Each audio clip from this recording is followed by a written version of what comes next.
Hey, hey, ho, ho, Wells Fargo's got to go. Wells Fargo needs to get out of politics, but we need to get our money out of Wells Fargo. There was a report that was released yesterday, and it shows that the foreclosure crisis, which is an artificial crisis that could have been prevented by major Wall Street banks, cost the Minneapolis Public Schools $150 million in per pupil revenue. I assume you guys would have some ideas about how to spend $150 million to improve schools, but if you don't, come talk to us and we have a few ideas. I want to focus particularly on Wells Fargo because they play such a prominent role in Twin Cities foreclosures. Their share of $150 million is actually $28 million.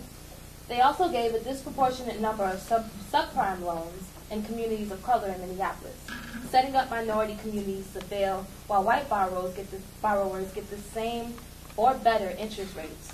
They have done irreparable harm to our community, especially in my home, North Minneapolis. After talking to so many families and homes, we feel that Wells Fargo is not deserving of our public trust. We did a little bit more research, and we were disturbed to find out that the Minneapolis Public School does a great deal of its banking with Wells Fargo. We are here tonight not just to share our report, but to ask you to move the public schools money out of Wells Fargo and into a community bank.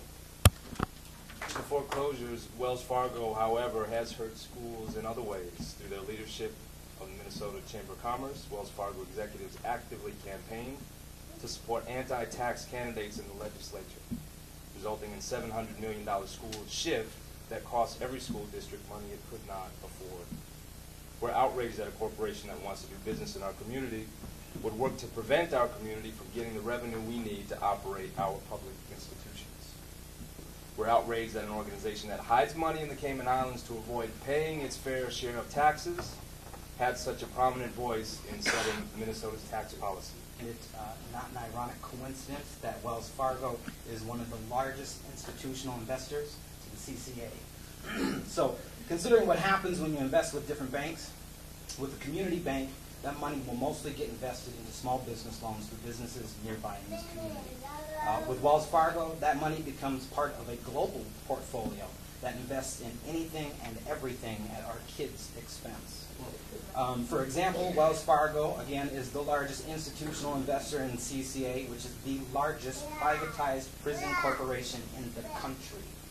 That means they're well poised to profit from kids who fail in our schools while they make money on foreclosures and scoop up property.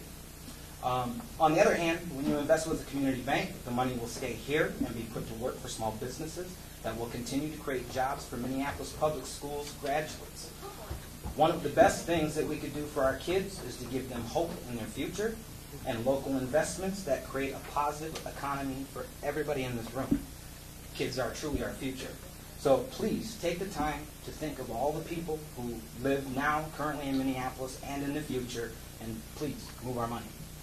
In fact, there's lots of positive reasons to consider local community banks.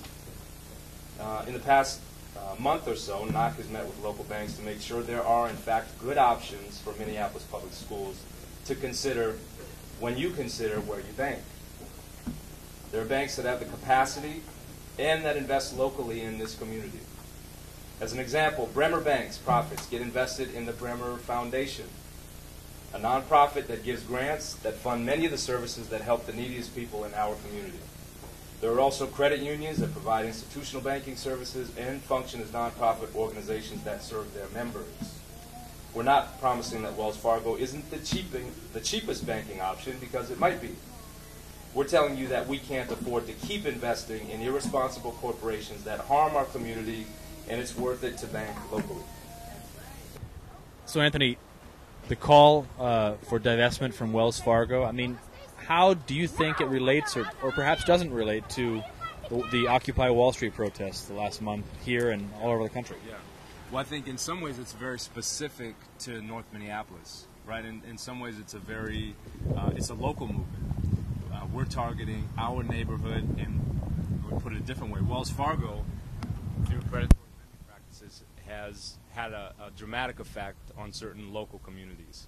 So in many ways, this initiative with the school board is a very community-based, very locally based movement.